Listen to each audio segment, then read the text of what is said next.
Rez hrušňová je houba, která se přenáší z jalovců na hrušně. Tato houba vytváří žluté skvrny na listech a celý strom oslabuje.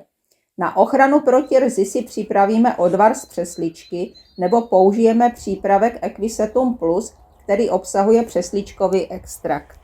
Přeslička obsahuje kyselinu křemičitou, která posiluje buněčné stěny rostlin a vytváří tak fyzickou bariéru proti houbovým chorobám a škůdcům. Postřik provádíme před kvetením a asi týden po odkvětu, a pokud je vlhké počasí, postřik opakujeme za 7 až 14 dní. Tento postřik můžeme použít také proti strupovitosti jabloní, stejně jako u hrušní provádíme postřik před květem a po odkvětu. Pro lepší přilnavost přidáme smáčedlo bor oil, který navíc obsahuje bor pro lepší kvetení stromu. Přesličkový přípravek Equisetum Plus máme také na našem e-shopu Moje biozahrada.